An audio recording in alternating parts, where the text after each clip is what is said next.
Good evening, good people. Welcome to the Birdcage. You know how we do it. You either get right or you get left. Hey, we're going to go ahead and get this thing right. But before we get it right, what we need you to do to help us out so we keep the lights on in this place, go ahead and hit that like and subscribe button for us. We greatly appreciate all the assistance that you guys bring to the table. We have a loaded show for you tonight, but we're also going to be loading up a show as well for tomorrow night. As we always do during the season, we're going to have the pregame meal for the fans only, and then we're going to have the halftime analysis and, of course, the postgame show, the party line of benediction. We're looking to have a party line to start off the Stefanski era right with the win. So before we get to it, man, we'll have more for you tonight. But joining me tonight, we got K-Dub in the building. What's going on, K-Dub? How you doing, man?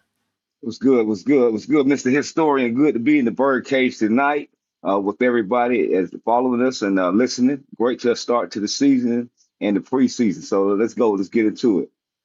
Hey, man, one of the nastiest things that we got to talk about at this point is one of our former first round picks going down with an ACL injury this week.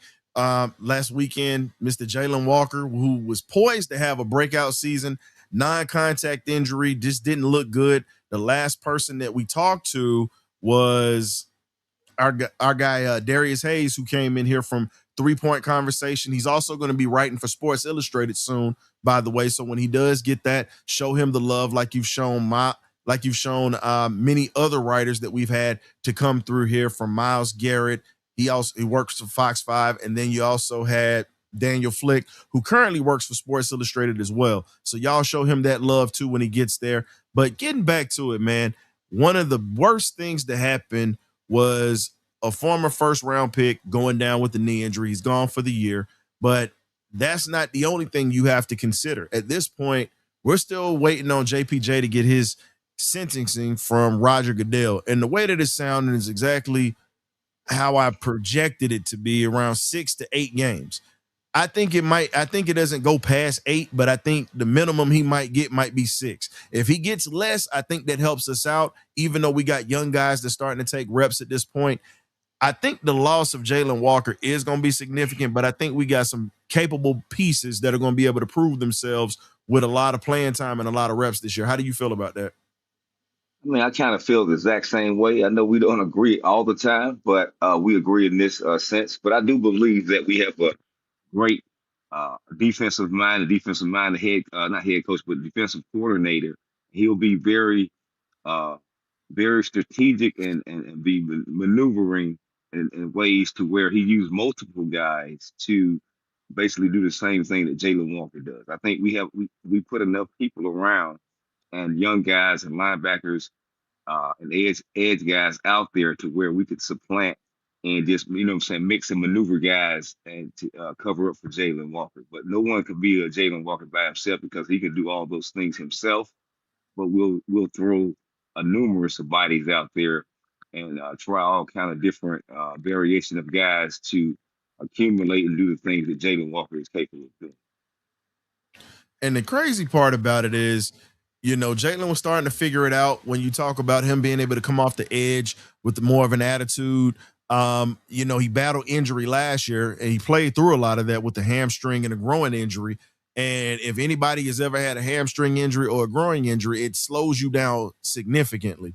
And one of the things that he's going to have to do now that he's coming off that knee injury, he's really going to have to take time to get back, and he's going to have to rest, because right now you're in that trajectory of, hey, you're a first round pick. They're not going to get rid of you just yet because you had a solid first year, but you have to come back in full force and being able to make plays, because you have guys that are capable of taking your job because of what they've drafted and what they've brought in here. Because again, Harold Perkins and Kendall Daniels are hungry, and those are two guys that can play. But I don't think that we're going to push Jalen aside like that. But we have to honestly have that conversation if those guys show out and he comes back. And the question goes with management: do you keep him here and let him rest and let these other guys get better? But we have to see.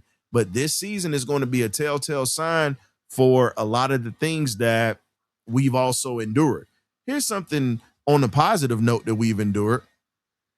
Troy Anderson has been released when we talk about the linebackers. A guy that unfortunately couldn't stay healthy. Um, former second round pick that we took over a lot of great eligible linebackers who are still playing right now, really just has struggled to get on the field. And at this point, it's the same issue. So with them releasing Trey Henderson, that opened up that opened up a that opened up a roster spot, and we actually ended up bringing in a wide receiver. And when you sit back and you look at it, the one thing that we're having now at this point, K Dub, that we haven't had in a long time is wide receiver depth. And you're bringing in Christian Wilkinson at that wide receiver spot. And he's pretty much going to be a special teams guy. We already know this.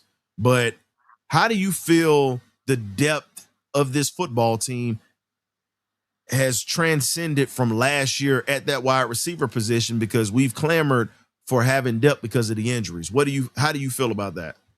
I mean, I feel like we addressed it somewhat, but I feel like we don't have enough depth. I just feel like we have a bunch of ones. We got that first set of guys, but our twos are not, I'm not satisfied with our twos. It's just me personally, K Dub speaking from what I seen in training camp. I feel like we need to get some more receiver depth, but we'll see that in the preseason once the preseason starts. Once Drake, Zachariah Branch, the Jahan Dotsons, and those guys of the world sits down. That's what I want to see coming behind them, like uh, the Drummonds of the world and the Blairs of the world. What are you guys gonna do? Because I'm not satisfied. I believe we need more receiver depth, but they may prove me wrong tomorrow and in the rest of this preseason. So I'm excited, ready to see how these guys perform under the lights. And but what I've seen so far, I really like our starting four receivers, but behind them. I like Chris Blair. I liked him last year, but I'm not too impressed by the other guys behind them. That's just Hmm. my opinion. So do you think Chris Blair has a chance to make the 53-man roster again this year and actually get some playing time to where he can actually take some of the pressure off some of the other guys? Because again, it's a long season. We already know that guys are going to get nicked up. That's part of the game. But do you think that his speed, him being a veteran, and what he can do as a route runner help stretch this offense to continue to keep it rolling if something happens to somebody? Yes, I mean, I truly do. I really believe he should have got an opportunity last year instead of getting passed over. But if this coaching staff gives him an opportunity to be great, I think he will seize the moment. He looks the part every year. I mean, he looked the part when I was out there. Uh, I just want to see what he does against, other jerseys, other colors, and other helmets. That's not Atlanta Falcons. But I think in my mind, he's passed the test, the eye test, and what I've seen out there at training camp the days I was out there. So uh, I got a lot of faith in Chris Blair, but does the coaching staff and the new staff here got the faith in him? I'll be honest with you. I think that you need to have, in my opinion on this, the historian's view, you got to have an opinion. You have to have an understanding of what you have in a Chris Blair. Talking about a guy that's over 6 feet tall. He runs a 4.340 consistently, a 4.2 on a day that he might take off the tape and shoulder pads. When you talk about blazing speed, good hands, he's been a great special teams player. But when he's been able to play as a wide receiver for us, he's actually made some plays to keep the chains going. And he's also been a guy that could really do something. But we also understand, like Darius said last week, the politics of a guy that might be able to be better than somebody that's getting a paycheck. But right now, you're really seeing just how things are going at this point. And at this point, we're not going to see a whole herd of rookies. The rookies aren't going to play according to Kevin Stefanski at this point. So we're going to see a lot of the veterans. But my thing is, I think the rookies should be playing right now. I think they need to get game experience. I think they need to get used to the speed of the game because they're not going to be. The first week of the season is on the road in Pittsburgh. That is going to be a daunting task, going up to Pittsburgh, Pennsylvania, and having to play in that hostile environment. Pittsburgh is a very hostile environment, just like Philly is, just like many other places is. And when you look at them going there, we don't have a great track record against Pittsburgh. Historically, we don't. We need to get these guys reps and get these guys ready to play for the season. It's a long season. I understand we got to get health, but we got to get these young guys reps because you don't know when they're going to be called on. So for me, young guys and guys that you're going to keep around on this ball club that are going to be special teams aces need to get reps at this point.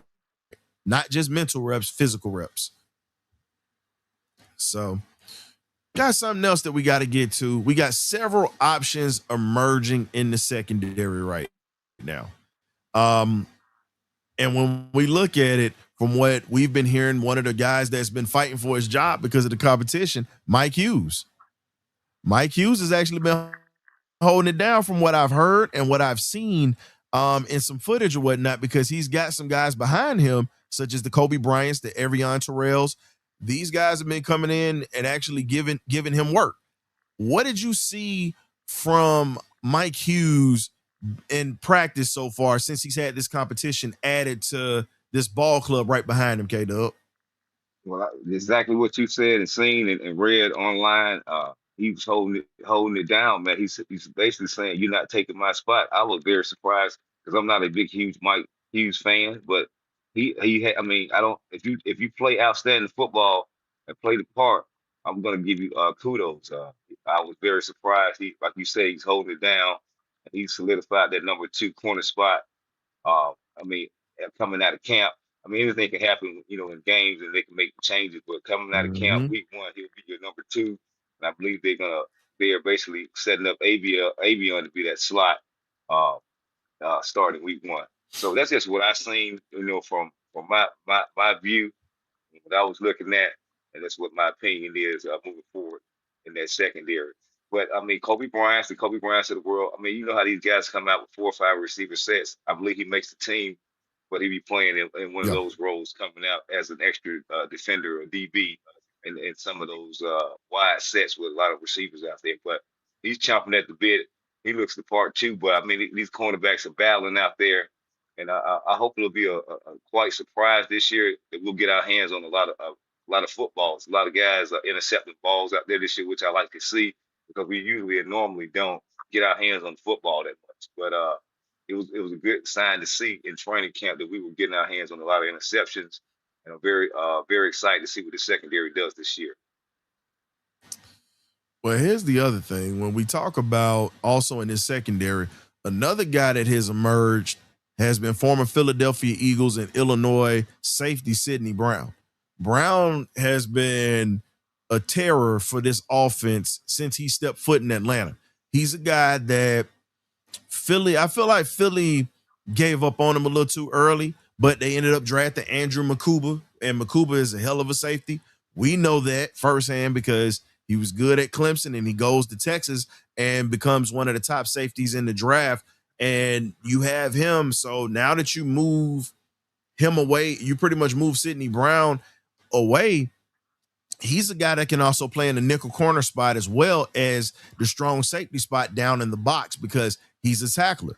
One of the things that he's been able to do so far, he's been able to contain Zachariah Branch. Not many people have been able to do that one-on-one. It's virtually impossible. And if you look at what he did in Wednesday's practice, Brown locked him down. He didn't give up any leverage. He recovered well and forced an incompletion, even though it was a bad pass. Let's be honest. You literally traded a fourth round pick to get Sidney Brown, which is not that huge of a deal at this point. You brought in a guy that's got experience, a world championship, and knows what it takes to play his role in a secondary that's going to need veteran leadership. And he's going to be another veteran voice in there that has some clout. I think Sidney Brown is also going to be able to school Avion. He's going to be able to school Kobe Bryant because he was in a secondary that was on a stingy defense in Philly who won a championship and actually has been to a Super Bowl as well and lost. So what do you think, K-Dub, when you talk about Sidney Brown being another option at that nickel corner spot when we talk about the depth of this defense in the I secondary? mean, exactly a historian. That they were working him in multiple positions because he plays multiple positions. So I see him as a guy that's going to be filling in and playing a little bit of everywhere, depending on the week to week matchups and things of that nature. He's going to get utilized a lot, but they got a special way they're going to basically put him out there and utilize his skill set. But I can see him playing in the nickel, playing the dime package. A lot of different ways that I see them using him. So they got big plans for these guys. It's just they're so vanilla at training camp. When the fans are there, that they're not going to show everything. But don't be surprised. You see a lot of Sidney Brown making plays out there, even at safety and aid at the nickel in the corner position. Agreed. And the crazy thing is, when you really look at what's going on with this ball club, you see a lot of good things that's going to come up from this defense because of the depth. And the secondary has been a major question. But right now, I think the secondary is playing musical chairs right now. That's just me. Maybe I'm too much of a stickler at this point. The only person that's got a guaranteed job is AJ at this point. And we'll say it's not all because of his play either.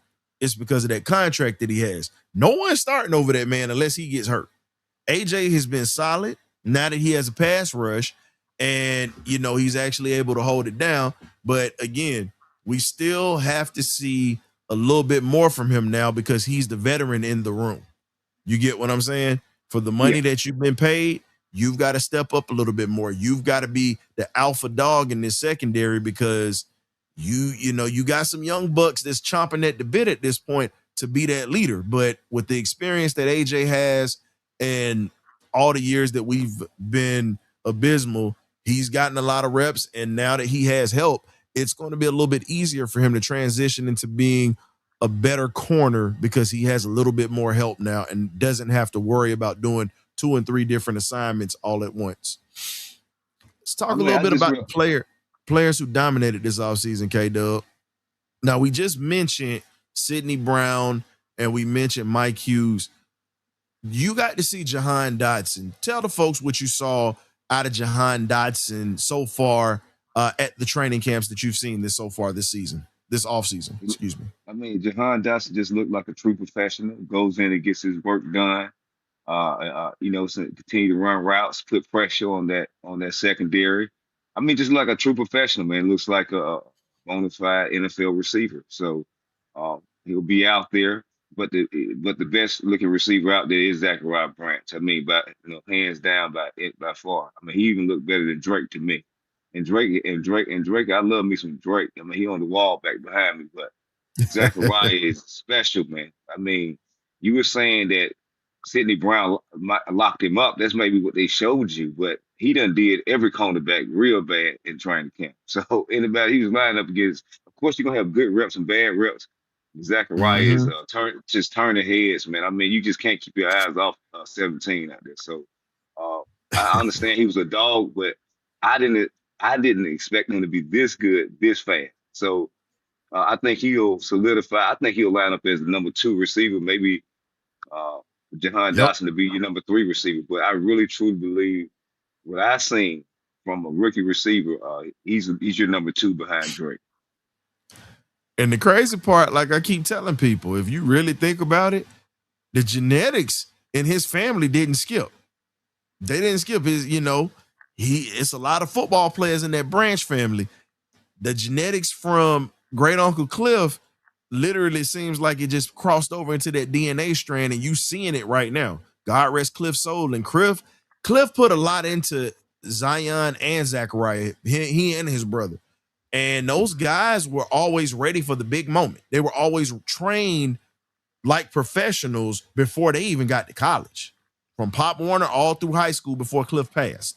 So when you look at it, I keep telling people, and I'm gonna say it until I'm blue in the face, and there's a lot of chocolate right here that can't turn blue. A lot of it. So when you sit back and think about it, we literally if we have to see him in game situations now, because he's dominating practice. But if he dominates in games like we think he can dominate, K Dub, I'm gonna keep it a buck with you. I'm calling him Cliff Branch 2.0. I'm gonna do it. I'm letting I everybody mean, know I that mean, firsthand if he dominates. But I he's mean, got to he, dominate before I even do that because I don't well, need to have my foot in my mouth. Not this yeah, time. no, I got you. I got you. I just really feel Yeah. like he's very. I mean, they're putting him so many places. I just want him to stay healthy, like I say every season. Mm-hmm. Uh, uh, but he does an outstanding job with his body, and he didn't really have a lot of injuries at Georgia. So I just pray that he stays healthy because they're working at punt return, kick return. I mean, he's everywhere. So they're gonna use the heck out of Zachariah Brandt. It's just like, can his body hold up in the NFL? But he's electric, man. I mean. If anybody hasn't seen him up close, he's very special, man. So Mm-hmm. I And don't think in college they even use him properly. Even though he did some special things in college, I think he's gonna tear the league up though. and I'm with you on that. We let's be honest, but because of the quarterback situation, we were limited at quarterback at Georgia. It's just what it is. And I Yeah, know it's gonna be some Gunner Stockton fans that's gonna be in their feelings about it. But let's be real. Steve Smith called it like he saw it, and people got in their feelings about it. And it's just what it is. When you have a quarterback that looked to run first and really couldn't go through reads and was unable to throw certain passes, the route tree and the playbook is limited. So you saw Zach Branch catching a lot of screens. You saw the fact that he wasn't, he had some passes that he caught downfield. Not gonna sit here and take away from some of the deep downfield shots that he had, but there should have been more ways that he should have been able to stretch that defense and open it up for the tight ends. And with this regime that we have right now, K Dub, I believe Branch is gonna be able to do that as well as Jahan Dotson if he stays healthy as well with this offense, because now you take pressure off of Drake from being double covered because now you got to worry about one of those two being fast. And there's another guy that you forget about that we don't talk too much about. We mention Pitts all the time. It's Austin Hooper because we're going to be in a lot of 12 personnel. And yeah, that is a guy that I feel like is going to have a big year because everybody's going to be focused on all these guys out here we just named. He's going to be the forgotten man. yo. I mean, like I say, Coach Stefanski runs multiple tight ends, so you're gonna see a lot of the Mm-hmm. tight ends.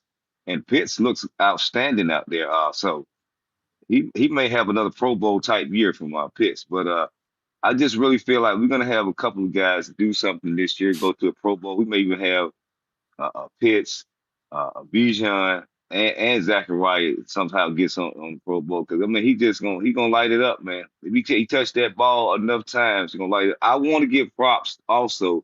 I want to get off the offense. That defense looks so much faster, and the defense is ahead of Mm-hmm. the offense right now. So tomorrow, don't be surprised if it just will be a defensive game because our defense is flying.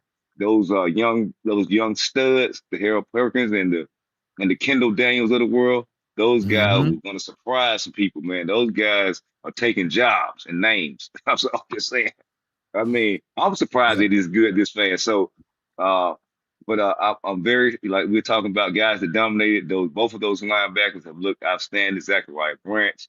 Um, for as veterans, of course, Bijan looks, like Bijan. Um, Drake looks great. I mean, our veterans look good. I think you may even get a Pro Bowler out of AJ. Even though we've been on AJ so much, he looks like he want to go take the ball away this year. He's had a couple picks out there, so we'll see what happens. I think some of these guys are getting different coaches, some better coaching. They brought in a better coaching staff than we've had previous. I think Mm-hmm. these guys are going to dig into these guys and get the most out of them, man, instead of letting them shoo away and coming away with 7, 8 wins every year. I mean, let's push these guys, get to at least that 10-win plateau and try to mosey into these playoffs somehow in some way and make a name for ourselves, getting back to respectability. Agreed. And I think one of the biggest things that you also got to talk about is the players that started somewhat good. It's not over with yet because they're still here. Hopefully they don't get cut. But when you talk about it from AJ Woods to Cash Jones, CJ Henderson is another one that's kind of had a little bit of a rough summer. Um, and then you also got to look at the fact that you're seeing you're seeing Channing Tindall's another one who we brought in from Miami because of Yeah, the competition that we have with this linebacking core. Perkins, Daniels, and then you also got Christian Harris that are fighting for that spot. Um, it's become clear that Channing Tindall's going to be a rotational piece, and if so, his spot could be in jeopardy. But even with the Trey Anderson release, you got to remember they literally opened up this linebacker competition, and it's still going. My thing is, I think we need to have as many capable linebackers as possible. That's the guy I don't want to cut. And it's not just because he's a Georgia guy, it's the fact that he's definitely a great rotational piece and can make plays when they are needed. So I'm looking at the linebacking core. If it's any core that I want to be deep on this team outside of the linemen, I want the linebacking core and the secondary to be deep. K Dub. That's just me. No, I mean I'm wholeheartedly with you. I think they have a plan for Tyndall, like putting him in as a rotational piece, like you just said and mentioned. Uh, but yeah, they got plans for him also. So I believe he does make the 53. It's going to be some guys that you think make it, that don't make it, but I think Channing Tindall will be one of those guys that make the 53 from his experience and time in the NFL. He'll be an outstanding rotational piece in that linebacking core because last year we were piss poor in the linebacking department for his depth. So I think he makes the team. And you brought up Cass Jones. He's had an outstanding camp. I'm not. Mm-hmm. I'm gonna be the first to say I was not a huge Cass Jones fan at Georgia, but he has surprised me in the NFL. I think they keep him as a third down running back. I think he'd be the third running back they're gonna take, and he's gonna break some hearts of whoever they thought was gonna be that third down running back, and he's gonna play some special teams. I mean, they really like Cash. They just keep bringing him up. So I coaching think staff Cash keep is. bringing his names up. I'm with you on that, but I also know that they're keeping him around because if he's not in the running back fold, he's gonna be in the wide receiver room, K Dub, because of his skill set, being able to catch and run. But I think he's gonna be mainly, like we say, a special teams ace, like he was at Georgia. And because it's a guy in that running back room who is still impressing folks, and that's that boy Carter, Nathan Carter, that came out of Michigan State, that's still That's here. what I mean, that's what I'm saying. I know who Nathan Carter, but what I'm saying is at practice. Mm-hmm. Nathan Carter ain't standing next to Bijan and B Rob. That's Cass Jones. He right there with them all practice. I'm just saying I'm going off what I see. I'm not going off of some old line. I'm reading the tea leaves. He's right there with him. You ain't So, with them the bona fide starters, and you're not gonna be somewhat on this team. I think they got plans to use him as a receiver, as a running back, as a special teamer, all those things you mentioned, but he will play a little bit of running back because he played third down running back at a big university like Georgia. I think they got some plays for him. but here's the thing, though. From what Darius came in and said last week, and then Miles Garrett said it on X, and there's a few other places that reported it. And I'm not saying that he's not gonna be here, but even though he's standing with Bijan and he's standing with B Rob, you got to remember those two are new cats that's here that's trying to learn the playbook. Carter ain't got to stand over there because he already knows the playbook because he's been here. And that running scheme that we have, that it's a totally different offense that Zach Robinson was running. But if you look at their running scheme that they had in Cleveland with 12 personnel and how they pretty much run a lot of draws, a lot of dives, counters, and a lot of trap plays, that right there is really bread and butter for this running game. And I feel you on that. I want Cash to be here. Hell, I want us to bring in more dogs. But I mean, and it's crazy because think about I'm it. for whoever they want to I, be, I know that's what I'm bring in. saying. Because here's the crazy part. We all know that training camp is really for the fans. Those practices are for the fans. Yes, they practice, but we already know that they hide a lot of stuff too. Yeah, You get they what I'm do. saying? It's very Because vanilla. yeah, that's why I say it's very vanilla. So the only thing we can go off of is these reporters that are there every day that actually get to watch them. So all I'm saying is at this point, it's just one of those things where it's gonna be great. I think the offense is gonna take off. That's just me, K Dub. I think we are gonna take off offensively if we have a steady running game, because if we don't have a steady running game to keep a defense off, that is going to make it really hard for whoever's going to be at that quarterback spot trying to get the timing down with this offensive line. Yeah, I mean that's the thing that scares me. I feel good about the receivers. I feel good about linebackers, things we talked about. This offensive line is scaring the Jesus out of me because I mean when I was out the last day I was out there. I wasn't out there all 10 days, but when I was out there, I just kept saying Jake Matthews getting whipped. Mm-hmm. I'm surprised by the rookie on the right side, Onyewana. I can't even say his name right, but he Yeah, you played talking about the kid out outstanding. of Ohio State, Onyewana. He playing great on the right side. I'm more worried about the elder statesman. Everybody at practice is behind me, like, oh, he's a Matthews and he's a Matthews. I'm like, I don't care. He's getting whipped like a stepchild out here, man. And he was doing the same thing the last game of the season when I was out there. So it's like Yep. Chase Young was just whipping you like a stepchild. So it's like I got a bad dream. I mean, I understand you're a Matthews. I understand you come from a great lineage, but that scares me. Now the other side scares me. You know what I'm saying? Probably the right side, but the right side looked like their rookie trying to hold it down. He might then start at Yeah. Ohio State, but it looking like he getting his act together in the NFL. From what I And seen. guess who just came off the pup list? Jawan Taylor. So now it's still getting ready. Right now, it's still up for grabs. I'm liking the fact that okay, you got a rookie that's coming in here that's actually doing well in this system. I'm glad about that. I'm happy about it. However, you already know they're going, just like Darius said last week, they're going to go with who they paid the most money to at this point. And I'm nervous if they got Taylor starting on that outside, fam. Just to be No, honest. what I'm saying is that's good that we have guys that we brought in Competition. from Kansas City, but I just like to see where that rookie is. I had no high hopes for the guy. Maybe even playing this year. I'm thinking like maybe a developmental guy, maybe kind of like a Jack Nelson. Maybe he'll play next year. But he Mm-hmm. surprised the heck out of me. I did not expect to go to camp and be And, surprised by that guy. and That's speaking of all I'm that, saying. Jack Nelson got cut. No, I He know. got What I'm cut saying is, too. I know he got cut. What I'm saying is, I thought he was in that same kind of category, like a guy we trying to develop. But he surprised the heck out of me when I got there. He was playing his butt Mm-hmm. off. He's playing better than a lone elder statesman and a Matthews that played with Matt Ryan and got all these accolades is getting whipped like a stepchild. It's losing So reps.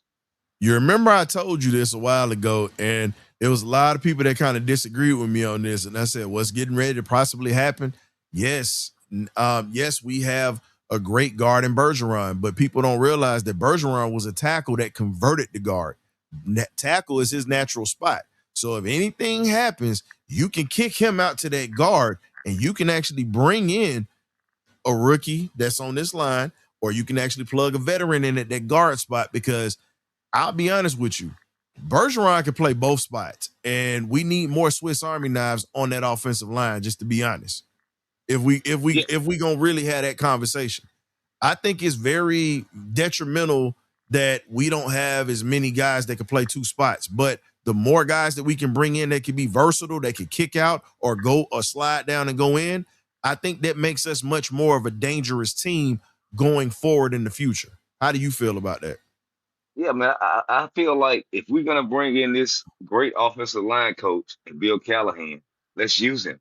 Let's cross train a lot of our offensive linemen to play multiple positions because we have so many offensive linemen that go down that get nicked up. It's in our best interest to have these guys cross trained to play different in multiple positions to help us out down the line because as we go through the season in a 17 game season in a playoff, you're going to have guys go down. It'd be great to see them slide over and maneuver from guard to tackle and so forth and so on. So I mean, I feel like it's a plus. I mean, he's giving great knowledge Mm-hmm. right now when they showed the clips because when you're at training camp, you can't hear them from that far off. But when they show those mic'd up clips, he's giving great teaching and great knowledge out there. So I'm just happy that we have him in the fold. Hopefully he can get muster up a good enough offensive line to keep these quarterbacks healthy. Because if we don't have an offensive line, it's going to be a long season. We might not even get the 7, 8 wins that they're predicting.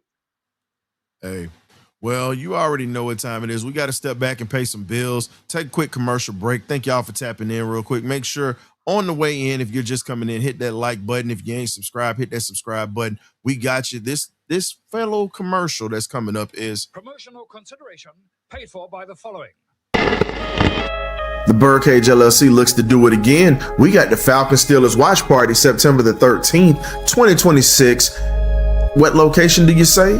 At Dave & Buster's in Marietta, Georgia. Now hand me about 4 or 5 little biscuits. I sure am hungry. On the game day menu, there will be sliders, wings, fries, bottomless non-alcoholic drinks, but we also have a cash bar for those who want to get their drink on, and also we have a full-fledged menu with waiters and waitresses that are going to take your orders. Also, we have on the ones and twos DJ Swats in the building. We're going to have former ball players to come through to the party. Your ticket also registers you for a raffle giveaway. Hey, we got to hit this thing hard like we hit the Saints. Make sure you get your tickets. You don't want to miss. You know how we get down. You either get right or you get left. Go. Welcome back, ladies and gentlemen. As you said before, we still got tickets. Got 38 tickets remaining. A lot of tickets been flying off the shelf. Hey, if you want to party with us or whatnot, please, please, please tap in with us. As you saw in the commercial, we got you covered. Prizes, food, cash bar, bottomless non-alcoholic drinks. That's what you get with your ticket. But the cash bar is there if you want to get your drink on to calm your nerves with this new team. And then also, we're going to have some former ball players coming through, but we're not going to say who. You got to come up and pull up to see who it's going to be. But until then, hey, just enjoy the show with us, man. So let's get back to it, K-Dub. Now, we were talking about players this offseason. Something else that's coming back to the Falcons camp that hasn't been done in a minute. You're bringing back live tackling in training camp, which I think is I think it's a great idea.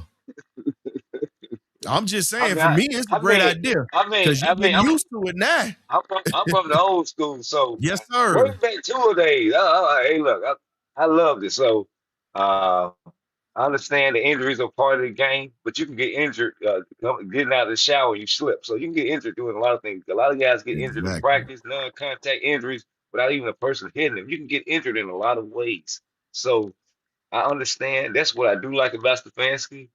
That's the one thing I like about him so far. He like callous that body to get ready for some licking because we're gonna be doing some hitting. So I like that philosophy about him, and that's one thing I may not like them, as we hired him, but that's one thing that I like about him. And also, he's gonna play these starters in the preseason. I don't know what Raheem was thinking. He needed to be slapped right by now because thinking that mess he was feeding us about not playing the starters in the preseason. Let these guys go out and learn what they're going to be doing. We're coming out with a tough test, going up to Pittsburgh, playing a tough opponent, and they ain't playing. They wouldn't play. Come on, man. So Stefanski's coming out at least with the right mindset. Hopefully that turns into 10 or more wins and it gets us in the playoffs. Man, I'm with you on that. And my thing is, at this point, when we sit back and you look at it, this is what folks got to understand.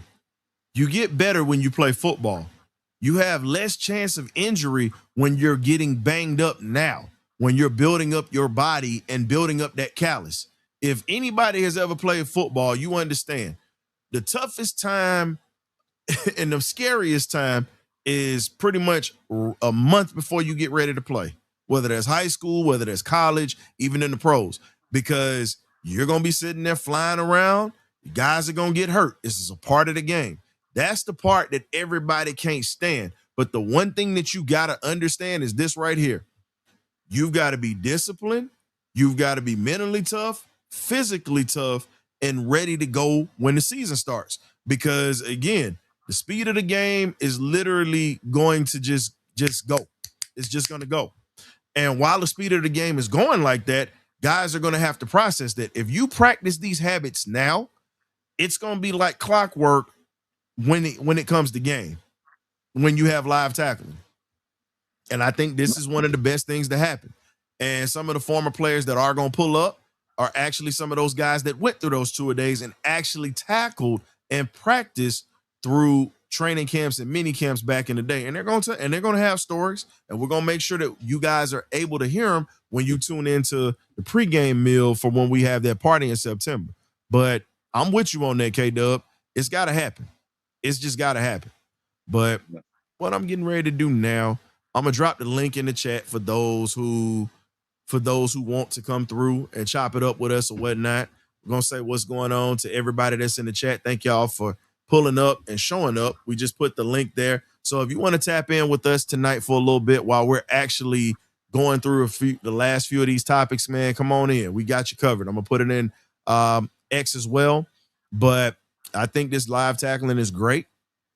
Now, here's the other thing that we got to talk about right now is Perkins and Daniels are ahead of schedule, and they've earned first team snaps so far with this ball club early. And when you talk about young pups that are in this game right now, this is good when you talk about a Jeff Ulbrich defense if they're able to process this stuff so quick. Game experience is going to be there. But when you went to camp and you got to watch these guys coming off the edge, what is it that impressed you about both of these young men? I mean, I just like you said, how fast they picked it up, just how fast our defense looks, just overall with those guys out there. I mean, we look 10 times faster than we did last year. I mean, like I said, you're going to be surprised tomorrow. The offense is going to be a little bit behind. The defense is ahead of the offense right now. So every practice I went to, the defense was looking way ahead of the offense. So uh, those guys, like I said, just the speed of the guys, the size of them, and just getting it, man, coming in and trying to take one of these veteran spots, man. I mean, you see Troy Anderson go. I mean, they look so good. You can get rid of some guys, man. So I just want the guys, like I said, I'm going back to staying healthy, man. You got to stay healthy. I think we can do something special, but the health has got to be there. Of course, we got to figure Mm-hmm. out this quarterback situation because I don't know with the offensive line. So, but we have a great offensive line coach. Maybe they can mix and piece some guys together. We got to give those quarterbacks time, but that defense is going to do some special things. I think he was just scratching the surface, having Rick back for one season. Now you'll really see those guys in his system for the second year really start to explode and do some things. So, but like I said, we'll start to see that tomorrow night. Um, and we'll go from there. I mean, we already got some guys nicked up, so that's what we got to deal with in the NFL. You got to have guys behind them ready to come up and make a name for themselves, like the Kobe Bryants of the world, like you mentioned earlier, and some of the other guys that are on the back end of the roster that we're gonna need and probably count on. You know what I'm saying? Because it's gonna be a tough 53 to make it out there because it's some guys out there chomping at the bit. He's gonna keep a lot of tight ends because he runs a lot of tight ends. I mean, it's gonna be some tough. It's gonna be tough to make this 53-man roster though. Yep. And that's the biggest thing that you got to look at when you talk about contributing with young players. It's how fast do they pick up the playbook defensively, and then how fast do they adjust to the speed of the game? Because when you sit back and you think about it, these guys are going to adjust, and it's just going to be one of those things where you're like, look, you either going to get it or you're not. And normally it takes edge rushers at least a year to really figure out the defense. And JPJ had a hell of a year. Jalen Walker was solid, but at the same time, they had moments where they literally looked like rookies last year. And that's what you've got to expect when it comes to these guys here. They're going to have moments of great moments of being able to make big plays, but they're also going to have moments where they miss things that it's going to happen over time. And this is with every rookie. Everybody can't be LT. Everybody can't be Lawrence Taylor. That is a rarity when you talk about that. But when you sit back and you think about it, man, that's just one of those things. Oh, K-Dub, look who decided to join us real quick. Who's that? Hey, man, we got Graybeard in the building. Got to give The him a womp, original. womp, womp, womp, womp one more time. The original Gray Beard, huh? The OG What up, boy? original. Man, what's going on, fellas, man? How y'all doing? Beard. Hey, man, Good to we see know you. you Good just to see getting back off that truck. We know it's a long ride. Boy, I was in Alabama today, too. Hey, man, you going to Alabama with that Georgia stuff on, you a brave man. Oh, yeah, I was in Dog Nation all day. Hey, Proudly. man, I'm with you on that. Proudly. Hey, K-Dub, Come they out didn't run him out of Alabama, bro. He's safe now. you. No, Yeah, yeah. he had a jacket on. He just took that off. No. They was getting no. They was getting oh yeah, roll tide. I had 28-7. Just Oh yeah. neutralize it's just neutralize everything. Yeah. Hey man, all you got to say is -3. Oh, Coach Brand says, "Who did you make mad, Gray Bid?" All I, all I did was walk into the door. I Well, ain't do y'all know nothing. Brent hate Tennessee anyway because he's a dog on I'm sorry, Brent hates Alabama. He's a Tennessee fan, so you already know there's a natural hate for him in that situation. So Yeah, was good there, Island Mike, but man, just soaking up all the great Falcon content y'all blessing us with, man. Appreciate it, fella. I was listening to y'all on the way home. Oh hey man, man. I got one thing we got to bring up. Yeah, it's kind of crazy to say it because I can tie this into Falcons content. Everybody knows what's going on with JD5 right now with his Yeah. jersey. You Yeah, know, he was pissed because they handed his jersey to a cornerback at LSU. And he wanted his jersey not to be handed out or issued and possibly have his number retired. But because of the fallout that they're having, I think it's going to be a long time before that jersey gets in the rafters. I think he's going to be old and gray if that happens. But just because let's of talk about it. that one hiccup. Yeah, that's one hiccup, but let's talk about it.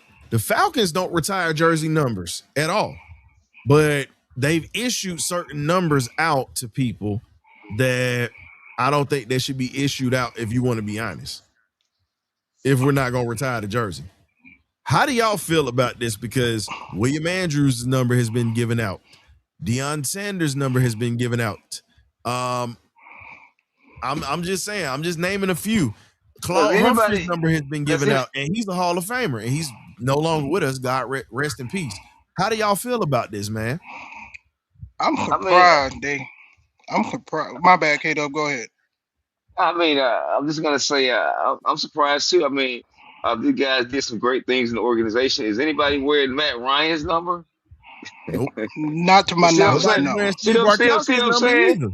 See what I'm saying? So certain people they ain't giving that number out. So are you silently retiring numbers? Because like you said, nobody got Matt Ryan and other. You know what I'm saying? So what we doing here? So, but me on my opinion of the JD5.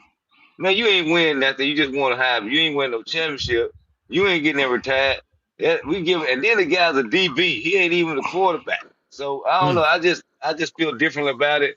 I understand where he's coming from, but I just feel like he didn't win enough at LSU. Then he was a transfer anyway. I don't know. Now But Joe Burrow, he had a special season. They won a championship. That was a hell of a run. And Maybe think with that Joe one, played I don't two. know. Joe played 2 years there, and then you got to remember too, they both played 2 years there, and both of them cats or whatnot. I say this: Joe did it and went undisputed as as a But national I'm saying, champ, I feel like as he you talked did about something it. to get his. With I feel with, like, and he beat the heck out of us. So I'm like, he with deserved the to get worst him defense, retired. hey Dub, with the number think about it, with the number 31st ranked defense overall, and they literally was giving up 372 yards, 324 yards a game. You can look that up. They were awful, and also they were 43rd in stopping the run, so they were god awful. That offense carried them. That's what I'm saying. but I my th- mean, go Cam ahead, go Newton ahead, go got ahead. his number. No, I just can't. Cam Newton got his number retired at Auburn, and he was a transfer from Florida. No, he went to Blinn College. He came out of Blinn But College. You got to remember that yeah, he before he went to went yeah, after he came out of Florida, yeah, and then he because went he to didn't really Auburn. play at Florida either. But the Yeah, difference is both of those guys won a national championship. That's what I'm trying to And and with get at. Heisman. I and number understand one he won a overall pick. I You right? understand he won a Heisman, but what else did you do for me? Let, Yeah, let's be real, Gray Beard. SEC championship for those two quarterbacks that you just named. They won it. Then they won national championships, and those two quarterbacks won Heisman's. You got to think about and that. and they went number one overall. Exactly. So Yeah. Yeah, again, yeah, if you're gonna sit there and throw that out there, it's got to be context with it. Just like right now with the yeah. Falcons, we don't retire numbers. But my question is this: if you're gonna give out William Andrews' number and Claude Humphrey's number, And that's just Prime, me. Well, I ain't gonna say that Prime played short time. He had an impact, but I'm a little iffy on that one. I ain't gonna go there. I'm gonna let y'all have that one. But I'm I'm speaking on surprised guys they. that was 10. Matter of fact, hell, Jesse Tuggle's number has been given out since he's retired. I, One of our best that's what I was about Falcons. to say. That's what I'm trying to get at, 13 man. years. So all I can say is at this point, let's start handing out everybody else's numbers. Yeah. Put Matt Ryan's number out. Put Yeah. Steve Barkowski's number out. Steve helped get us our first playoff win, but he didn't win an MVP. He didn't get us to a Super Bowl. So my thing is that number 10 should be handed out too. If we're going to hand out a William Andrews, if we're going to hand out a Claude Humphreys number, a Deion Sanders number, those numbers are not extinct. Put them out there. I'm with I you. agree. I'm agree. I think Claude Humphrey. Everybody's number up for grabs. Tommy Nova. Tommy Nova's number should have been retired. I mean, check. I haven't seen. I mean, so has anybody worn Tommy Nobis's number since he retired? You know what? I don't think so. I could See be what I'm wrong. saying? I don't think You so. know what I'm saying? I could be. I could be wrong. So I'm gonna give you another guy that's. I'm gonna give you another guy that. See what I'm saying? Yep. All right. Thank you, Craig. He just corrected it. So Tommy Nobis's number hasn't been put out there. So I'm gonna give you another one. Come on, Falcons. Jeff Van Note's number should not be given out. 18 years playing center for this team. Period. And that man was an anchor for this team from the time he was drafted all the way to the time till he retired. He was a part of those teams that went to the playoffs and was an anchor for Atlanta's offensive line for years. And I feel like he don't get enough love and enough credit for being an undersized center at the time and dominating some of the best defensive tackles in the game. Yeah. Think about it. You went from playing against the fearsome foursome, you went to playing against the purple people eaters, the steel curtain, all the way up to Reggie White until you retired at LT. And that 49ers defense. So I'm just saying, if we gonna sit back and put numbers aside, I think that's another number that should be respected as well. That good old 57. Yes. Well, I might be Brant. I might be with you on that one. They gave that one to Jalen because he was a first round pick. Yeah. Wasn't that the number he wanted? Yep. Yeah, man, he wanted that's a number he wore in college too. So. Yep. So, but that's my thing. If we're not gonna retire numbers, don't issue certain numbers. That's just me. Yeah. Because you throwing numbers out here, you're giving guys numbers that from players that actually did walk the walk and actually put Atlanta on the map in a good way.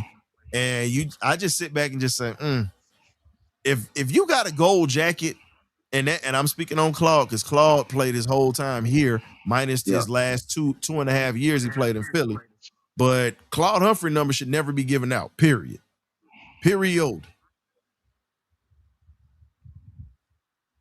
Agree. I definitely do agree. But I'm on the side of I understand what historian is saying, but if you're not going to not be retiring numbers, then you should be giving out all these numbers. It shouldn't be no guy's number that's untouchable that like secretly is retired, but we not saying it's retired. You know, like we speaking up for the Claude Humphreys. Like, why is his number not secretly retired? So that's all we're saying. I mean, if you're gonna do it, let's do it right, Falcons. Let's do right by everybody. I agree. That 31 should have never been given out from William Andrews to Justin Simmons that got here for 1 year. That's a number that nobody saw for years. And Justin Simmons got it? Like, I get it if Xavier Watts got drafted and he got it. I get it because he's going to be here for a few years. But Justin Simmons, a 1 year wonder, and you give him William Andrews' number, that's a slap in the face. I don't know, man. Backward politics, man, we got in our front office. At this point, all I can do is my damn head. Cool. Boy. Cool. Like, cause he had that Vic on. Well, hell, Drake got more than Anderson's number on, if we gonna be honest. Yeah. Fact. I was gonna say that too. I ain't gonna disrespect Morton like that because Morton literally won a ton of games for us. Yeah, and man, I love me some more. I love me some more in the Super Bowl. Yeah, I love me some more Anderson there. Oh Hey, boy, Definitely did. Definitely between did. In him Minnesota. and Money Mike, I mean Money Matt Bryant. Money Matt Bryant, yeah. We usually have some pretty good kickers, man. Nick Folk, I mean, he was looking good out there at practice. We're gonna see how he do in the game, but he looked all right at practice. But we I know him to Here's have the Yeah. some good thing. kickers, man. I don't need to see Mm, much. I don't need to see much out of Nick Folk because guess what? I was in that cold ass game against the Jets last year and freezing and watching him beat us. I was there. Oh yeah, Man, okay. I got you. I got you. I boy. got you. Jet fans already calling for this man head, man. Ooh, Who did they just trade it for? The QB. oh, Dog, he threw an interception so horrendous. People are like, joint practice with Tampa Bay. They already like, oh my mm-mm, god. get him out the paint. They were like, get him out the paint already. Hey, but speaking of Tampa, Ruben Bain might be a problem for us, y'all. Oh I'm no, just he is saying. gonna be a problem. No, because think about it. K Dub said who the weak sister was on the offensive line in training camp. Ruben Bain might be on the side of Jake Matthews. Oh Lord, Man, it's gonna be brutal. yeah, Hey, he about to. look, if he can't hold up on the outside with Chase Young, Ruben Bain finna be a problem.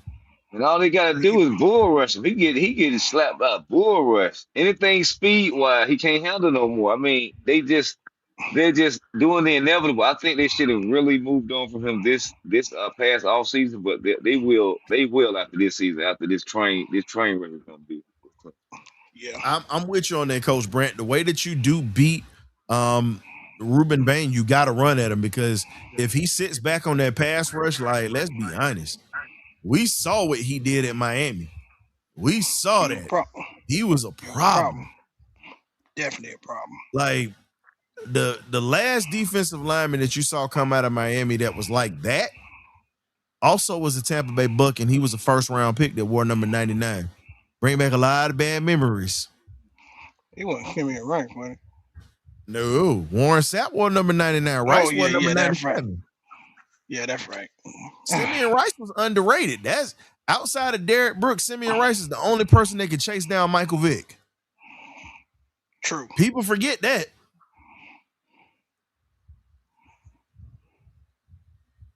But looking ahead for tomorrow's ball game, pregame meal's gonna be for the fans tomorrow. Come in with your boy. We gonna holler. Possibly Turbo might show up if he ain't got Lil Man. But here's the question: when we talk about Denver tomorrow, what do you guys expect to see in this ball game, and what would you like to see? I mean, I know it's gonna be scripted and it's gonna be vanilla, but what would you like to see out of this offense and this defense? I'm gonna let Graybeard go first because me and K Dub started the show off. So what you got, Gray? For me, I just want to see a little bit of what the identity could possibly be week one, especially on the offensive side of the ball, 12-man personnel. I want to see people get reps, man. We got to get reps in between quarterbacks.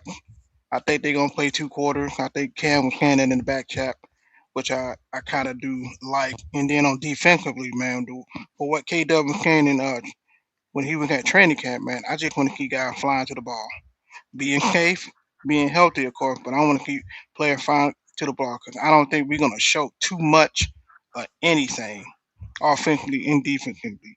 But most for me, I want to hear what our special team going to look like. I want to hear what punt return coverage is going to punt return going to look like. I want to see kickoff returns. I want to see who gonna solidify that guy. They're gonna be that guy that's gonna be our kickoff return, especially with Cash Jones and everybody else. That's gonna be a nice little segment to watch during the game. K Dub. I just really believe. I just want to see execution.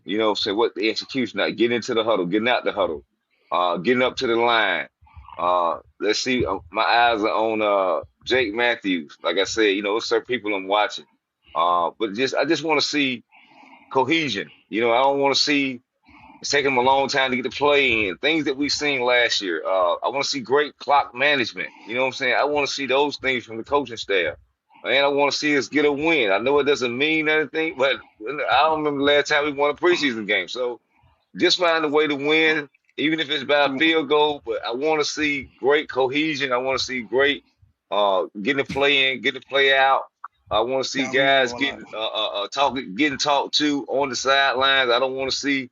I want to see coaches and people, but behinds if they're not doing the assignment right or the play right, corrected on the spot. I mean, I just want to see a lot of things, man. But also, I really want to see a win, even though it doesn't count for a record. But we got to start somewhere. You got to build some continuity about winning somewhere. So that's just what I want to see. I want to see my coach on the sideline. I want to see him I want to see him getting guys' faces when mistakes are made.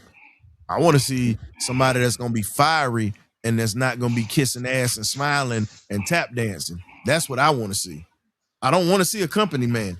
I want to see old school mentality. You already got these guys that are practicing and we're having tackling drills now. I need to see the accountability. That is what I need to see.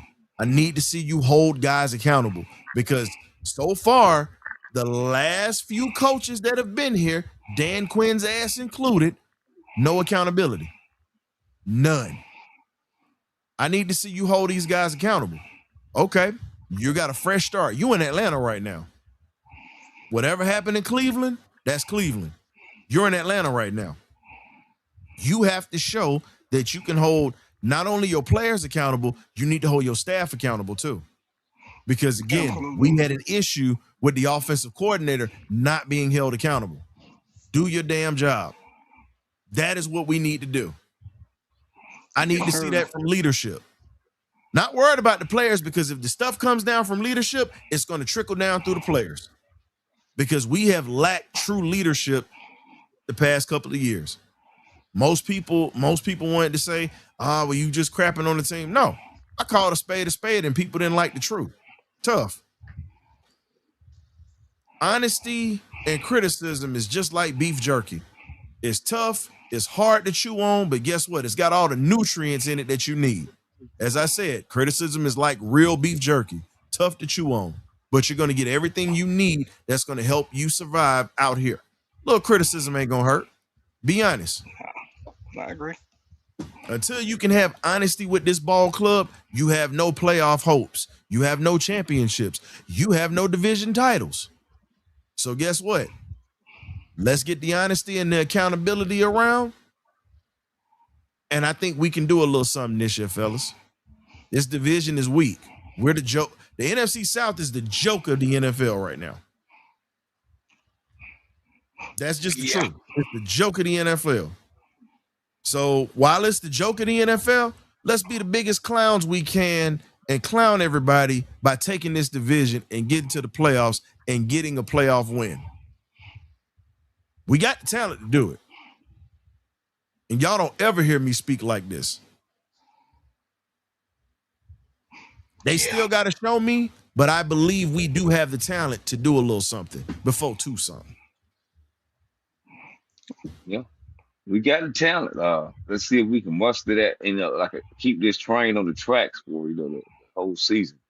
I've seen guys come out the gate, 4, 5, 6, 7 wins and just fall off. I mean, you have to stay the course, stay healthy, and we can do it. We just got to believe and continue to believe in the coaching staff. Like I said, holding guys accountable every step of the way, man. Keep them out of the strip clubs. Keep them out of the night life in Atlanta, man. To keep them guys focused. That's the main thing. Man, you know damn well they ain't gonna be able to keep them boys out of the strip club. I don't know why you even saying that. We love for that to happen, but man, come on. I mean, probably won't, but we out here. We wishing for prayers and hopes right now. So I'm throwing it out there. We got to keep them out of there. The only way you can do that is do what Greg Popovich. At least until the only way you can do that is the way Greg Popovich did it with Vernon Maxwell. You're gonna have to hire a private eye to follow them jokers and tell them, hey, if I see you going up in here, you ain't playing. Like, think about it. Vernon Maxwell was a hell of a guard back in the day. Everybody know that. Mad Max was just crazy. But he was just one of them dudes that just liked to be out on the party scene back in the day. He was the Michael Irvin of the NBA. That's the best way to describe him. He just didn't do no coke. Yeah, exactly. He was just fighting and just crazy as hell. He didn't do no illegal substance. Hey man, just keep. That's all I'm gonna say. We just got to keep JPJ out of trouble. That's the one I'm more worried about right now because he on thin ice with a lot of people in that front office, and he's getting a second chance. I just want them to keep him out of trouble at this point. I think. I know it's early, and he's still going through the situation he's going through. But I feel like he had learned his lesson from that. You'll see some good things. You just got to see what the suspension, which way it's going, and keep your nose clean, man. Continue to do the things, the therapy or whatever they have, classes, and all the stuff they got you in. Continue to meet those requirements, man, and let's go. We need you. Yes, Brent. The Cheetah Club is still open up in Atlanta, man. It's the Cheetah still. I just read that. That was what the question was. He asked about the Cheetah Club. This stuff went on they had to claim on it. I mean, hey, Savannah Swag, I don't care either, but I do care because they are the women in Atlanta could be a distraction. Now, if you win a Super Bowl, and you can do all the Magic City, you can do all. We can have Magic City girls at the parade, but I'm just saying. Can we be honest? If they win a Super Bowl, if we win a Super Bowl anytime soon, we'll have them in the parade. We're gonna have the cheer girl. I'm gonna be honest with you. I think they go. Yeah, Brent, the Cheetah Club got good wings too. See, Brent. Hey, but if we win like I said, we win a Super Bowl coming up anytime soon, man. This is just what's gonna happen. The whole city, literally in the wintertime, y'all, because you gotta remember it's gonna be January, it's gonna be cold.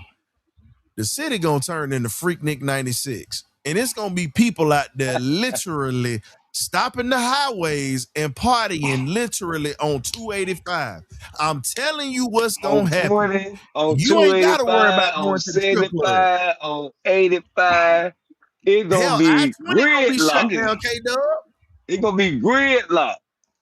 I'm trying to tell you. Shit, they might travel all the way to 575. I'm coming back. I'm coming back. Hey, Brent, we right there with you, dog.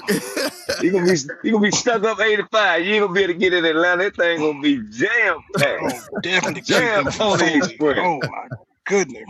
He said keep them out. Hey, look, I know about Follies. That's where I work. I work at Follies. Keeping out of Follies. Hey man, hey, look, a lot of people forget about Follies. That's where I worked at when I was in my 20s. Hey, keep them boys out of Pink Pony too. That's another one. Oh Lord, no, not the pink pony. No. See, you got me feeling. Look, y'all got me going back to my younger days, kind of, the blazing saddle. Hey, man, I'm just saying. Hey, I'm gonna run that back for y'all one time, dog. Hold up, before we shut it down. Gotta have a little fun with it. Hey, I'm telling you, the city go shut down, boy. I ain't going to work. I can't. I'm a dog. Hey, man, I had to throw that out there a little bit, man. If you know, you know. I couldn't play the regular version on here because, again, we're still trying to get our sponsorships up, so you know how that goes. But trust me, if this was Sirius Satellite Radio, it'd be a little bit more uncut on this channel, if you get what I'm saying. But it's a family show. We say stuff here and there, but if you catch us in public, you might catch the other version. So don't think that it's just sunshine and spring daisies over here. Just understand this here. You get in the room with us, you come to the party, you might hear some words fly. Mama, you gonna have to forgive me, and I'm gonna have to put money in the cussing jar. I'm telling you now. So my mom is watching, and she went to the party last time. I behaved, but depending on how that first game go, I might not. But anywho, That'll be I'm with you on that, Savannah Swag. It'll be the biggest party in the South ever if the Falcons win the Super Bowl. We shutting literally That the thing will state, be I'm that thing. the whole Hey, I'm look, the taking whole off. state of it Georgia be is shut artists down. mad. It be artists mad. They could perform. We got so many artists in Atlanta. Man, I ain't get to get up on the stage. Start giving bail money. You ain't lying, Coach Brent. You ain't Oh yeah, lying. you talking Hey, about climbing Brent some say poles the and doing some bail stuff. money. Yeah, man. I mean, but that's a Oh true my You ain't statement, though. God. lying. You see how some of these guys climb the poles and do all that stuff. Man, I don't even know what they gonna dang do. Oh my God. Y'all some fools with this one, man. Boy, But That's what do you real. think will That's be the real craziest though. thing y'all to That's see? real though. Baby, get my bail money. dog, Go up by the act a fool. no, I need to dog, know what's gonna be the 285 about to craziest be a thing y'all gonna nightmare. see. I need to know what's the craziest thing y'all gonna see. Shoot, everybody just get out there doing A-Town stump in the middle of the highway on 285 all the way stretching out to 75 and 85. I don't I'm gonna know, tell man. I you I how. mean, could just I'm see gonna tell you Moreland how. Avenue. Hey, it's so I'm gonna tell you how crazy this thing gonna get. I normally don't do this, and this is just a prop, but I'm telling you how crazy it's gonna get. You're gonna see folks doing some things out here that's gonna make you just say, "I be damn." But No, it if gonna the happen. party happened, I might have to go back to a little something or whatnot. I used to have one of these back in the day, but you know what? It's been a long time. But I don't do this, but I'm gonna do it tonight. This ain't no regular thing. This is just a prop, y'all. Bringing it back, huh? uh, If you Oh, see it, heck you nah, he see it. bringing out the grill. It's coming. We win a Super Bowl, you're gonna see a lot of that coming. A lot of gold. A lot of gold. It's coming. A lot Yep. of gold coming out. Just like I said, you break that out. It's very funny. But guess what? You're gonna see a lot of that at the party. Just yeah. telling you that now. You even gonna see some congressmen with gold teeth in their mouth. It's coming. Like, well, the crunk But era about to be anywho, resurrected.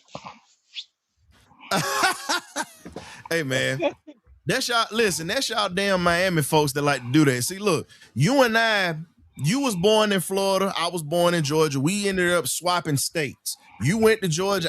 Went down to Florida. So yeah, you absolutely right about that. I ain't doing no Tootsie Roll. That's my childhood. No, thank you. God, Oh, that's so. Yeah, we doing that too, zero. But and lastly, this is what I say, damn. man. Fifth Hey, grade. Branson Uncle Luke gonna blush. Hey, I'm gonna tell you what would be the ideal scenario and the perfect scenario for us to win the Super Bowl. I don't want to do it. I'm gonna tell y'all like this. I don't want to win the NFC Championship at home. I've done that already. I want to win the NFC Championship in New Orleans. I want to beat the Saints. I want to beat my rival. That's Boy, what I that'll be want to great. see.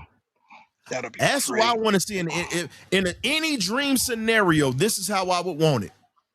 I want the New York Giants because them damn Giants fans talk about how we only scored 2 Players. points in the playoffs. I got to hear it. Shout out to my dog, Andre Strom, who actually reposted this for me. He's all the way in Germany. We do another show called Gridiron Views. Y'all tap into that. But he's a Giants fan and an Alabama fan. He's a little misguided, but that's my dog, though.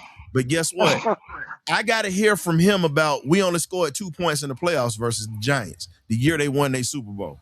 I want the Giants. Another team that I want them damn Seattle Seahawks, them chickens, them West Coast chickens. Got to hear their mouth all the time. Lastly, I would want the New Orleans Saints or the Philadelphia Eagles in the NFC Championship game. I want my get back. And the New England Patriots in the Super Bowl. That is a dream scenario for me. How do y'all feel about it? Yeah, man. I I want, like it, man. I want New England, man. Good Lord, I want that get back. I'm just saying, listen to who I just said we can get through in the playoffs. The Giants, the Seahawks, the Saints, or I'll give you another team who I love to get a little get back with that we got to hear about outside of them. What's the NFC team that gives us a lot of issues every time we play them?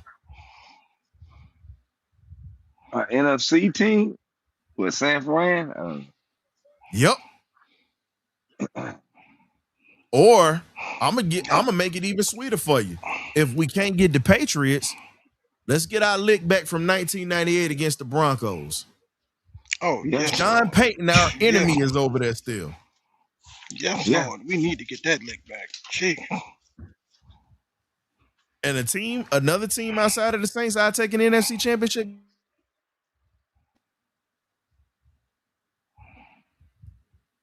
They beat us in 2017 because of Keanu Neal freaking dropping that damn pick. Remember that. Oh. Yeah. And we they tried to did. make Julio the hero in that game. Talk about Philly. Yeah. Yeah. We got to get our lick back with Philly too.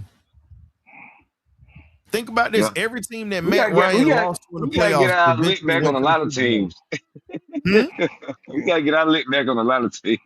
But think about it. Every team that played in the Super Bowl that played against Matt Ryan Yeah. ended up going to the Super Bowl. Okay, I True. got it. Just That is think true. about that. Just think about it. Very true. What if we don't go this year or 2027? And I'm with you on this, demands. Appreciate you coming through. What if it's in 2028, fellas? Think about it. That's Okay. how many years? 98, 2008, Yeah. 2018. That's 30 years. 2028. That's 40 years. That's 40 years since we went to our first Super Bowl and lost. Could you imagine that? Yeah, man. I mean, that'll be something. That'll be something to go watch, something to go see. Brant and the older Falcon fans, they still hold on to that damn 1980 team that lost to Dallas, boy. Lord Jesus. Boy, that was bad. I was just born. I'm with you. My fault. 30 years, my fault. See, I'm counting to get. See, I'm trying to forget that as long as I live. I don't want to think about 98 because the Georgia Bulldog was the one who actually ran all over us and Terrell Davis. And I loved Terrell when he was a dog. He did. He definitely did. But man, we getting ready to go ahead and shut this thing down. We left the link open for fans to come in, but I guess everybody was just enjoying listening to us talk trash. Yeah, man. But it's cool though. Hey, definitely appreciate you guys for tapping in. K-Dub, Glenn, aka Graybeard, and Cam told me to make sure I told you. He said, "Hey man, go ahead and take that Velcro off. You're embarrassing us." Cam told me to tell you that, by the way. Man, tell Silverbeard to go ahead and kick rocks, bro. He say he the real Graybeard. Nah, he Silverbeard. He been coined. Hey man, K Silverbeard. see, I gotta keep these. Look, the same way they try to manage us, now we got to manage these two. See, we can't have all the fun no more. You see this now? Hey, look. Silverbeard. Hey, look. I mean, let them have it this season, then. Tainted beard, tink beard. Hey man, we get ready to shut this thing down, man. We appreciate y'all tapping in. Hey, oh, hold up. Who is this sliding in here? You know what? I'm gonna give you 5 minutes, sir, before we shut this thing down. We got Fandemic in the building. What's up, Fandemic? Hey, what's My happening? God. What's happening? What's happening? What's happening? What's up, man? I didn't see the link, man. I'm at work. So I'm trying to. Don't cause us to Don't get you get in me. trouble. What's happening? Man, don't get fired. Don't cause us to make you lose pay now. Don't do that. Oh no! Never that. Okay, just make it show. Hey man, I'm a true hustler. I get it everywhere. See, Hey, this is why you can't see. This is why y'all can't be no, letting these Miami hold on. boys Let come me up to shut the Georgia, other link man. down, man. I hear both of y'all. Yeah, I hear both of y'all. Hold on 1 second. I hear both. I got too many pages open. What's going on, fellas, man? Hey, this is didn't why see we the say link. we can't let your look. You talking about some you get it everywhere. See, this is why y'all Miami boys can't come up to Georgia, man. See, this is what I'm talking about. You a Florida boy. I'm a Georgia boy. I just happen to go down that way. Hey, we get it how we live, man. We get it how we live. You get it how We to gonna live. we gonna get it. We gonna get it this year too, man. I hear what you were saying about running the division. We're gonna do more than that. We're gonna run the conference. Hey, we finna bully this thing. I'm Hey, telling you. baby steps first. Now we got to get it. We got Hey, to get our weak division out the way first, because guess yeah, what? We still got a lot of mess we got to deal with, from the Eagles to the yeah. Bears to the Rams. Like, there's a lot of stuff out there now. Like, hey, let's get our division first Here and go, get here our go the feet up thing. under us first before we start trying to take over the world. Yeah, I hear that. I hear that. I hear Let's that. get that first bag out the way. Yeah, I hear that. But I like I like to set that bar high. I always set the bar high. And you know, if we fall, man, we fall. But I like to set that bar high. But from what I'm looking at, with the pieces that we have in place, uh, it's not even. I'm not even looking. I heard you say something about Kevin Stefanski, right? I'm not even looking for Mm-hmm. what he's doing on the sideline. I'm looking at how we can improve. Now we were pretty doggone good with that 12, 13 man personnel. I'm going to be looking at how we can improve that. Because the fact that we kept Kyle Pitts, we brought in Austin Hooper, Charlie Warner is now being thrown too. So I'm looking at this offense, the 12, 13 man personnel, to actually improve. Because we were actually in the top 5 in that last season. So if we can improve on that, I'm saying it now, man, we're going to bullet the NFC conference, man. Because like a lot of these teams, especially Carolina, I don't know why everybody thinking Carolina going to be competition.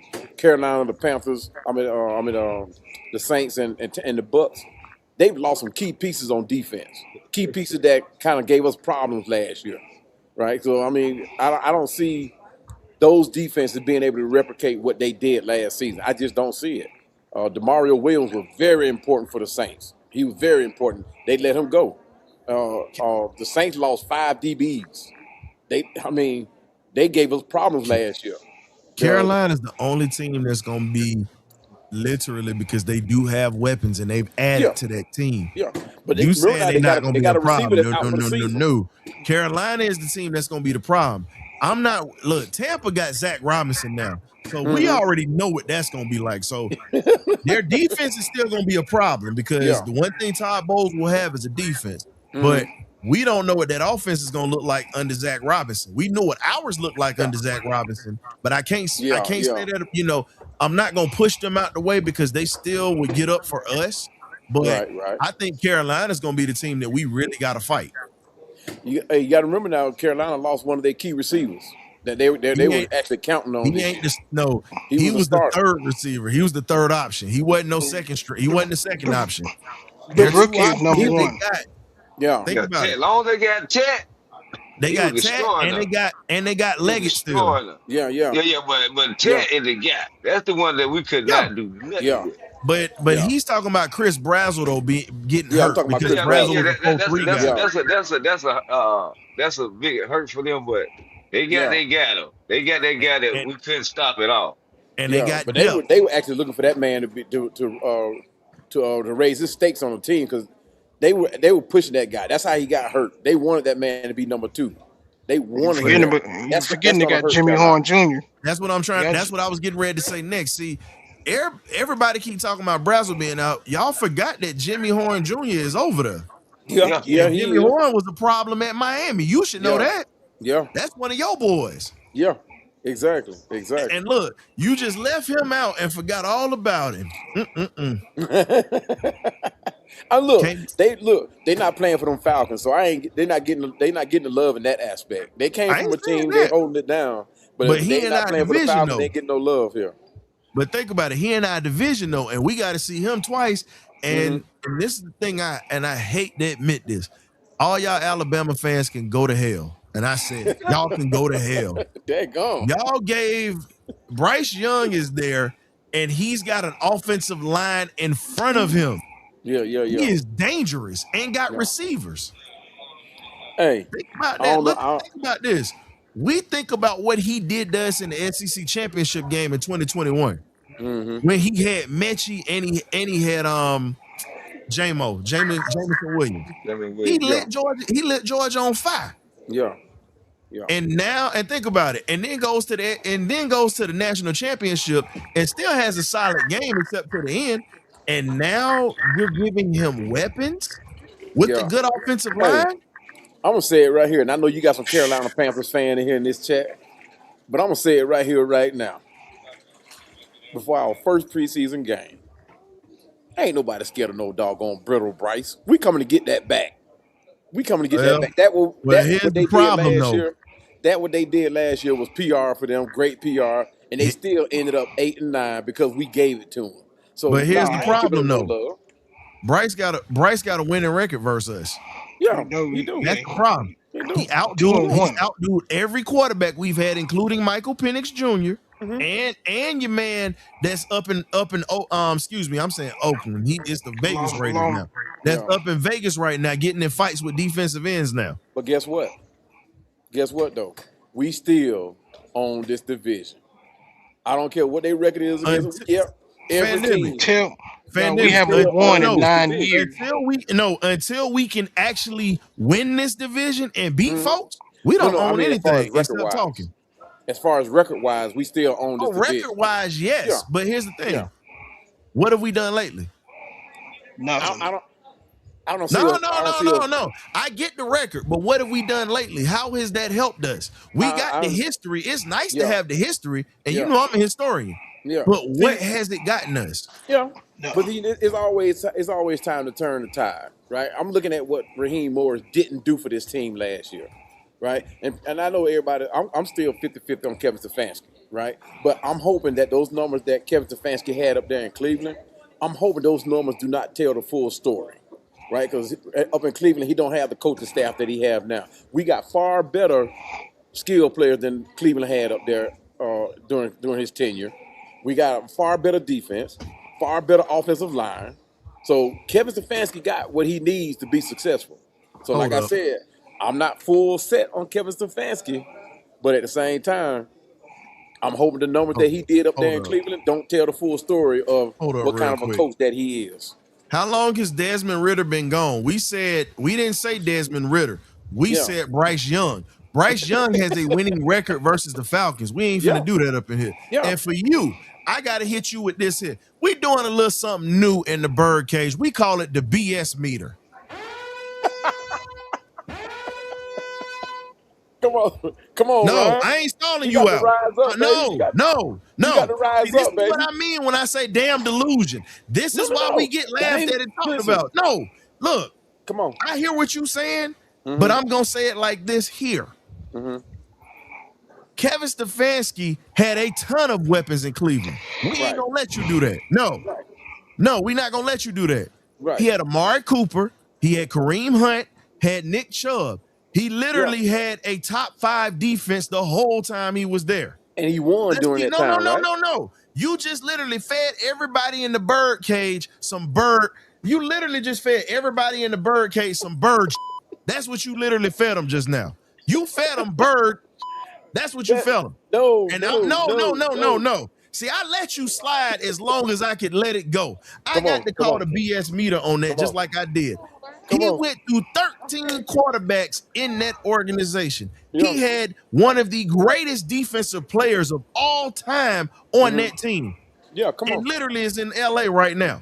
You literally went to the playoffs and you pissed away Baker Mayfield, who is a dominant quarterback in our division right now. Yeah. You had Amari Cooper on that team, and you pretty much let him go to Dallas. Yeah. You've had Jerry Judy before you came down. I'm sorry, not Jerry Judy. What's I the was other about to say, Cleveland change that. receiver's name? Yeah, change Judy that. was in Miami. I'm sorry. Judy was in Denver. I'm sorry. But Yeah. I'm just saying, you've had a ton of people. I don't give a damn about Haslam, Brand. I hear what you're saying. I don't give a damn about it because Haslam is a mess, but he controls everything on the field. That's Stefanski's job. Now, we know Haslam is a mess in the front office. He literally did some foolishness with what's your boy's name that went from Giannis Antetokounmpo going to Miami. You literally let that man y'all just couldn't get it together, but you pretty much let him go. But all I'm saying is this. Y'all can say what you want, but the proof is in the pudding. It's got to be proven. You had talent in Cleveland and did not win with it. Yeah. Any other coach that's competent would have won with that talent. Okay. Let's take it back. I'm sorry. Let's take it back. I'm Let's sorry, take y'all. it back. Because I know a lot of y'all like to ride on what's his name? What's the coach that just what is his name? Tom Brady, old coach. Help me Oh, out. Belichick, no, we don't ride on that. Now I know a lot of y'all like to ride on Belichick, claiming how the hell of a coach he was. But you remember when he first came into the NFL as a head coach, the man couldn't win at a game of checkers. He couldn't win at a game. He won one division game. He won one. Uh-huh. He won one division game, and then all of a sudden he got Tom Brady, and everybody thought he was the best coach in NFL history. So And he's here's the not. thing that So he can. here's the thing Listen, he that a turned lot of it y'all around. like to leave out. I no, I got to do this to you again.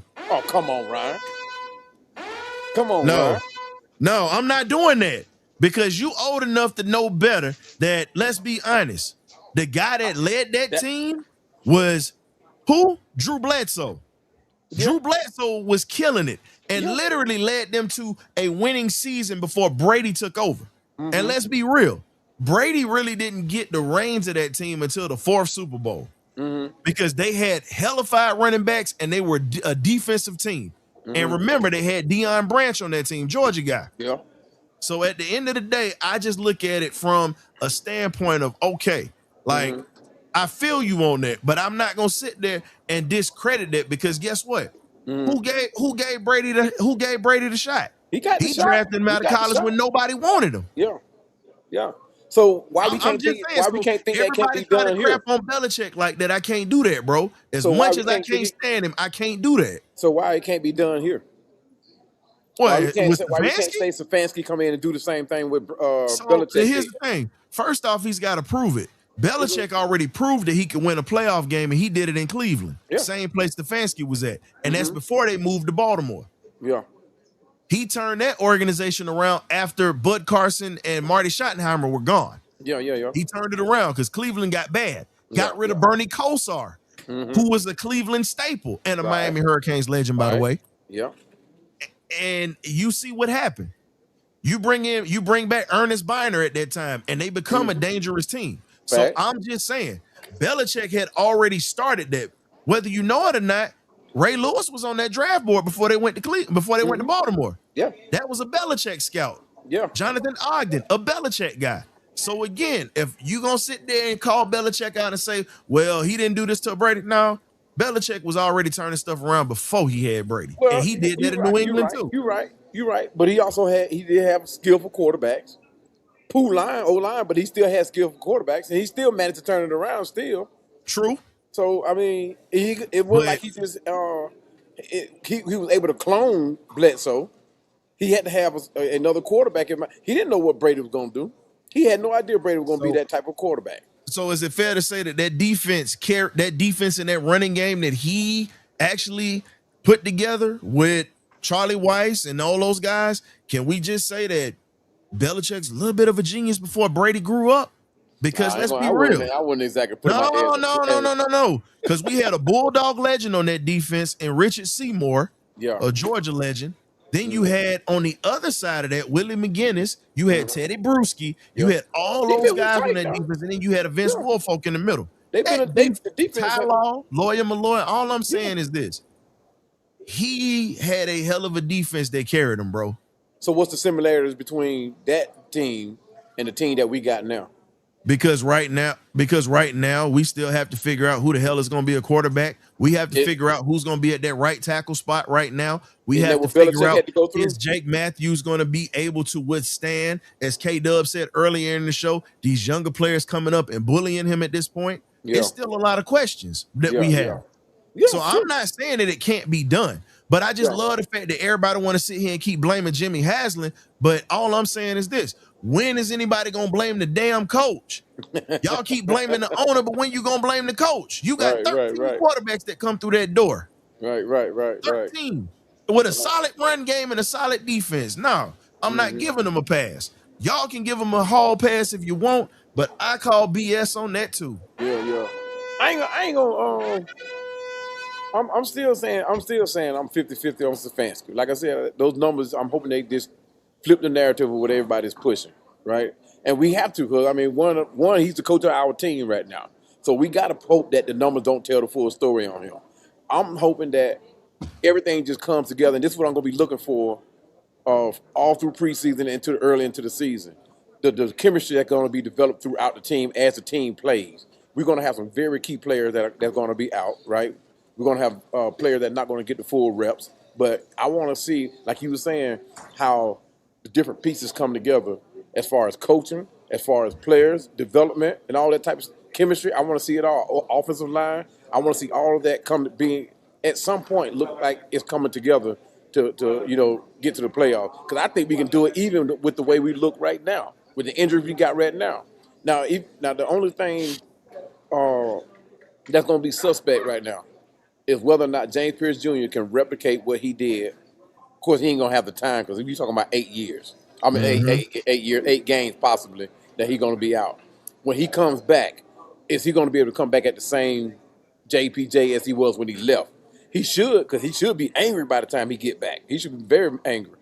So I'm hoping that he be able to add to the defense as opposed to coming in and disrupting. Because every camp, I'm hoping he be able to step in. Harold Perkins, I'm hoping they help out. Because these are very underrated players that a lot of people don't have film on, that have not seen play. So hopefully we can put together something that teams have to like really to adjust to as opposed to being prepared for. I agree. But man, Fandemic, we getting ready to shut it down. I had to let you come in here. I had to get my I appreciate it. look, I had to get my lip box on with you or whatnot. Hey, are you coming to the party? September the man. 13th. Yeah. Okay.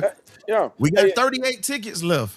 You playing. Folks already done started buying. Half of them are gone already. And the other half, we got to get you to go. We got to get you to get that ticket, man. Send me the link. Send me the link to the. You know where to send the link to. Send it to me. Yeah, I got. ASAP, but you don't. But me. look, I need you to check your DM. Not 30 days later. Look, your other buddy John Harris is gonna be up in there ready to talk trash. He better come. He better be there. John already got his ticket. Look, John, I'm just trying to keep John away from that cheap corn liquor. That's all. Oh no, you ain't gonna be able to do that.